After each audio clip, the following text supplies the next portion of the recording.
BBC Radio Wales. I'm Behnaz and I'm joined today by our newest advice to our guest, the fairy godmother for the home. She has literally written the book on decluttering. Here to help us organise our homes and our minds is Suzanne Roynon. Hey Suzanne, are you still there?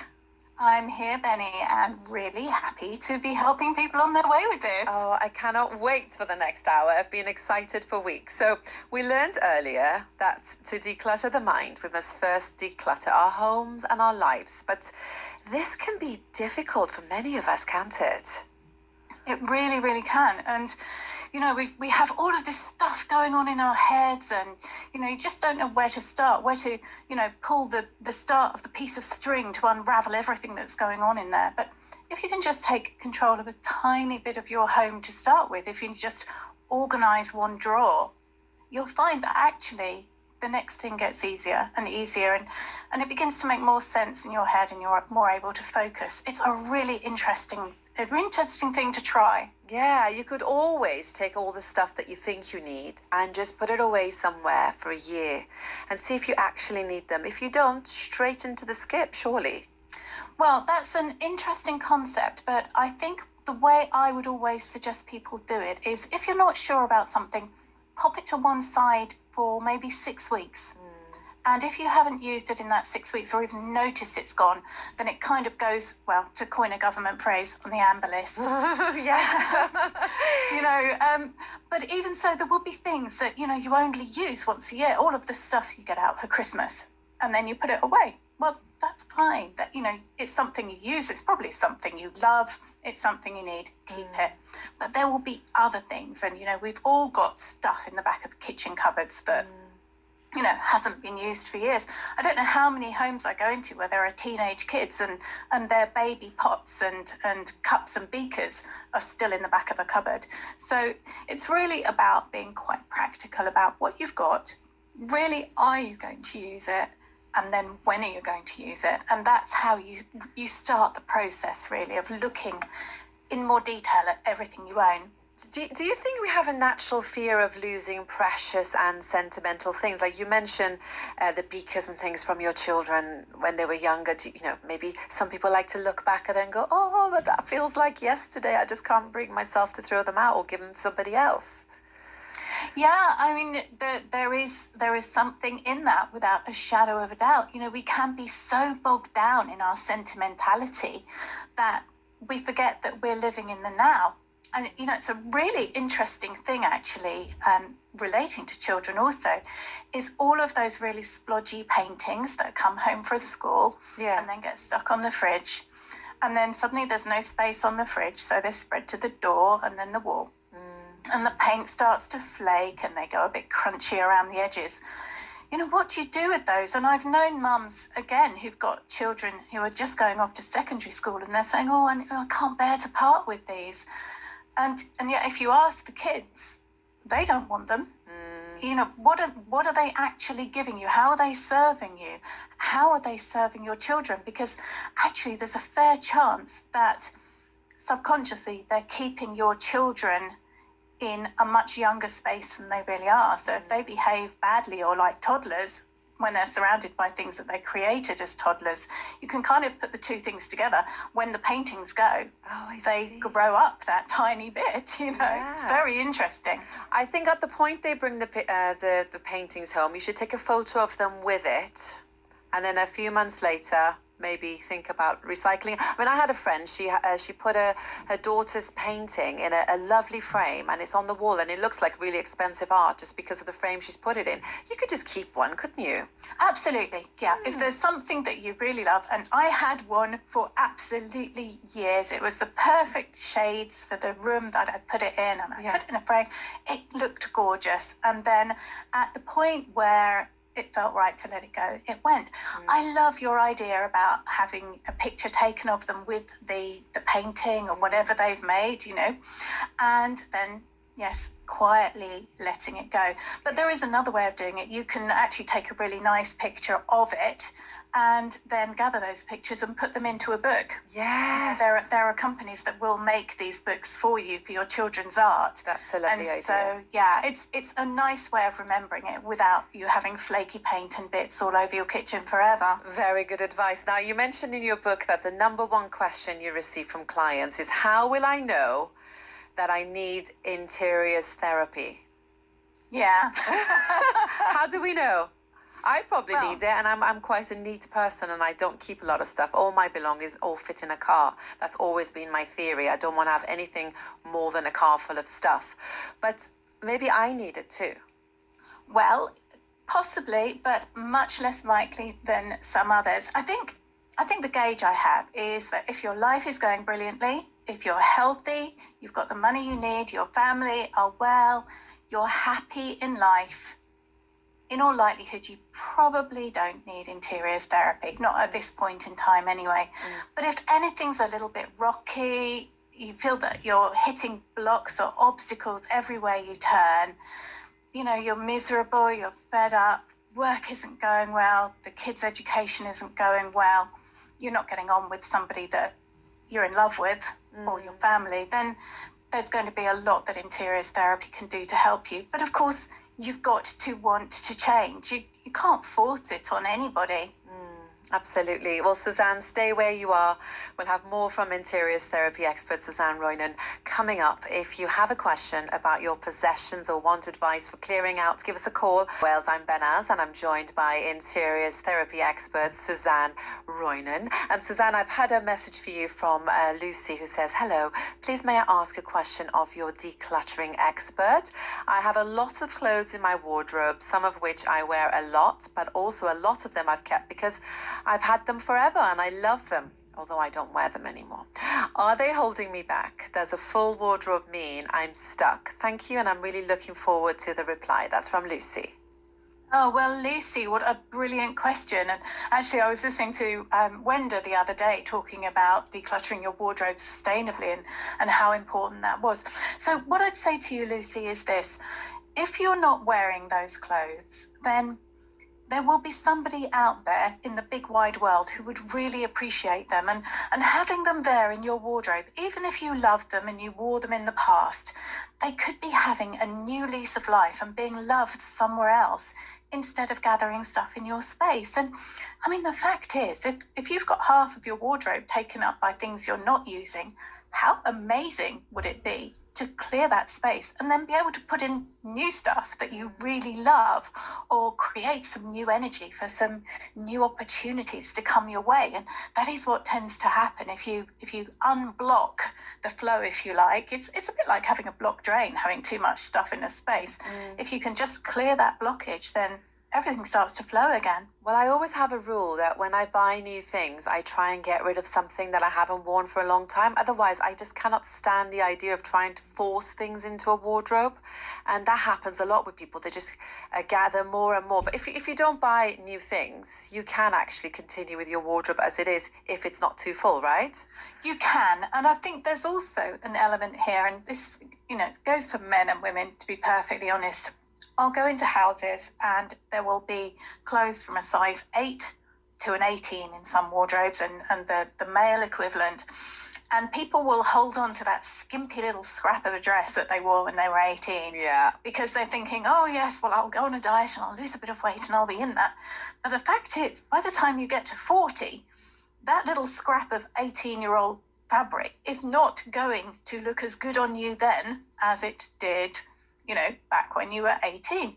And actually, if you get those bits out of your wardrobe and allow space for something new to come to you, then you are going to really enjoy what you have to wear. None of us like to be stuck in the past. It's not a healthy place to be. So, vintage clothes, for example, are great, but don't just have a wardrobe full of vintage clothes just because you like to have vintage clothes. Yeah. You've got to be wearing them, you've got to be using them, and they need to be enjoyed. So it seems Lucy's kind of realised, I don't wear them anymore. She realises she's got a lot of stuff. Where would you advise her to start when it comes to getting rid of some of that stuff in her wardrobe? Well, I think just being absolutely realistic about anything that she might potentially wear again. So, you know, if as we said, there are things that are way too small for you or just will not suit the woman you are now, Lucy, then let those go straight away. That's an easy win. If there are things that you're keeping because, oh, it might come in handy one day. I mean, you know, the black dress for funerals is a one that comes up quite a lot. The wedding dress. Oh my goodness. Oh. The wedding dress in the wardrobe of the divorced woman.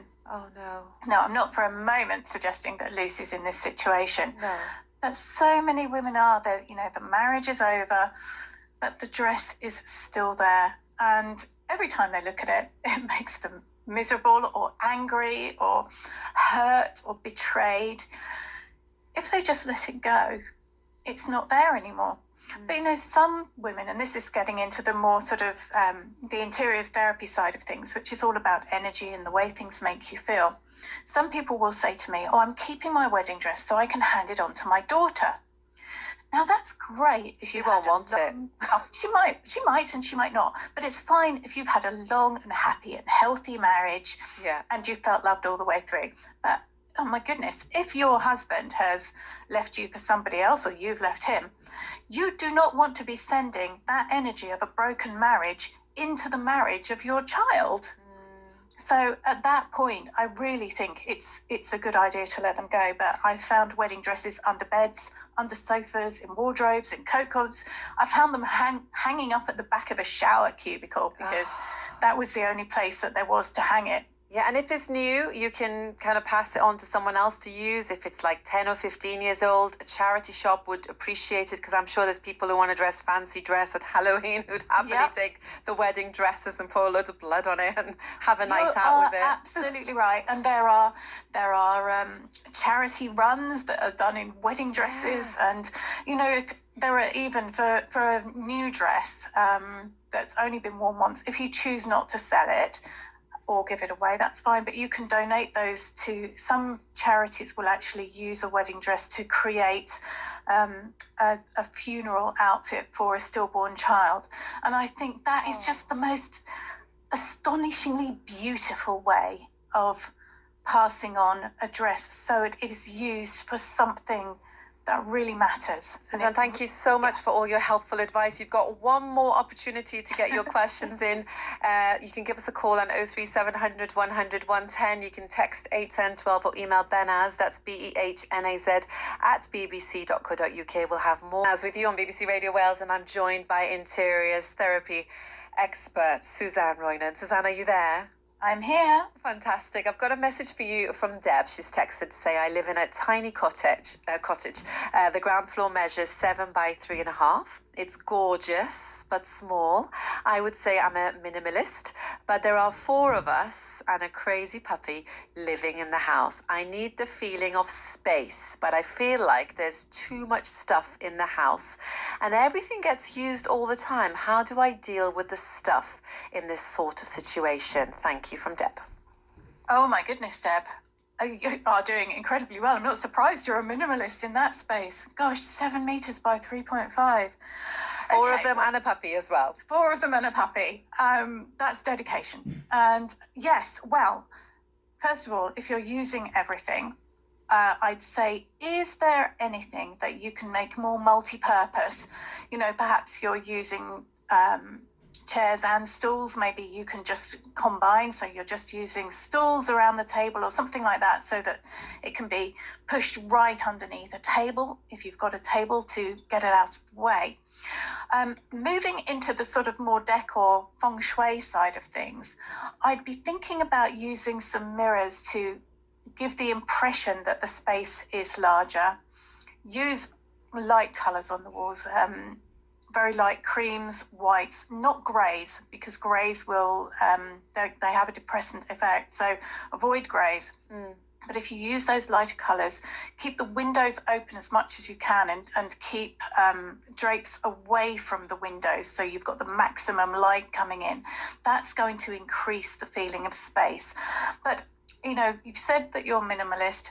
Really look around and see how you're using things. Have you got lots of stuff that's really sitting for display, you know, decorative items that perhaps are making it feel more cluttered than it needs to be. You know, it's so easy to just start collecting things without thinking about it, or for people to give you some little item that you feel obliged to display, like a candle or something like that, and that can start really encroaching on your space. So, you know, look around and see what you can do without. Put it somewhere else, out, just out of the way for a day or two, and see if it makes a difference. And if it does, maybe, you know, push it further towards the door. Yeah. Oh, brilliant. Thank you very much, Deb, for getting in touch with the show. I do hope you find that feeling of space that you wish and desire in your lovely cottage. I've had another anonymous question for you. And this person asks, I have a whole house to declutter and I don't know which room to start in. The clutter has built up for years and I'm back and forward to the tip, but not making much progress. Which would be the best way to start? Which room? Please help. Oh, bless you. I know. can imagine how totally overwhelming that is. And, you know, I've worked with people in the past who've got, you know, 10, 50 years of clutter. So what I would say to you is start in the hall. Start by the door that you're taking stuff out of and clear that space so that you've got, you know, a free flow of new energy coming in. And actually you can bring stuff out of a room, put it in the hall, get it out to the car, out to the tip. So you've constantly got that whole space clear. And I think then if you start, you know, do one room at a time, get it all out, that will make your life easier. It's, you know, in a situation like this, feng shui doesn't come into it. It's about really sustainably getting shot of everything as quickly as you can. And, you know, if you've got things that are saleable, for example, or can be used by somebody else, even if you're giving them away free rather than having the aggro of taking them to the tip yourself, you know, there are lots of apps and so on that you can just pop a picture on and people will come and take them away. Yeah, You know? I did that. It's really handy. Then you don't have to carry it out yourself. No, it's amazing. And actually I use those apps all the time. I got a chest of drawers the other day, one I'd been waiting for a long time. It's been out of stock. Yeah. I jumped on one of these apps. I found one. I went and picked it up for a fraction of the price. There it was. So yes, Anonymous, I really feel for you. If I can help, let me know. But I would say start by clearing the way that goes to your front door or the door you're using to get everything out, and just keep that clear. It will make life so much easier for you. Yeah, put some nice music on and see if you can get anyone to come and help you as well. That's always fun if you do it with someone else, isn't it? Oh yes. As long as they're not going to hold you back or you know, insist that you keep things that you're ready to get rid of, because then that can actually be quite disruptive. Get rid of it all, I say. Thank you very much for getting in touch with the show. Suzanne has been in touch in Gogledd, who's asking, I've been getting rid of old school hats and scarves by putting them in the bin. They wouldn't be any good to anybody else, but they're in fairly good condition. Should I bin them or let them go, or how should I recycle them? Okay, well, I really hate anything going to landfill. That's the first thing. I'm all about sustainably pushing something on to a new life in some form or another. Now, they might not be any good for you to take to a charity shop or to sell or to give away, but they will be useful for something called rag. Now, rag is basically anything that, you know, stained clothes or whatever, they're bundled into a package and packed into a ton, and then they're sent off and they're picked apart and they're recycled and they're turned into all sorts of interesting things. Brilliant. But yeah, never ever chuck something unless, you know, unless, for example, your toddler has had a real disaster. Yeah. And you might decide that you couldn't bear to do anything with that. Just stick that in the bin. But anything else, you will find that all of the charity shops have bins for rag, and you will also find that the majority of your supermarkets will have those big recycling bins. Just pop it all in a bag there. It will all be sorted out and it will be used. So yeah, never, please never send anything to a landfill if you can give it a new life somewhere else. And I wonder, as we head towards winter, whether it's handy to hand it to your local homeless charity, because could come quite useful for homeless people going into the winter. Yeah, that's if it's in fairly good nick. Yeah.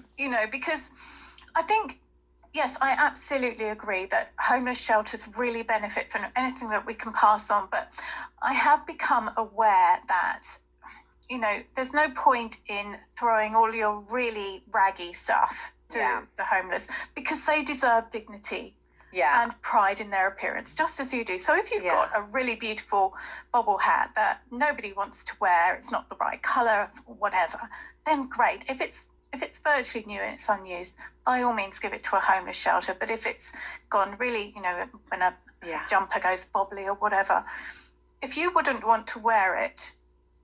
Yeah, I thought it was just because it was the case of that it was a school scarf. Yeah. Oh, rag sounds absolutely brilliant. Thank you so much, Suzanne, for coming on the show today. It's been a delightful hour.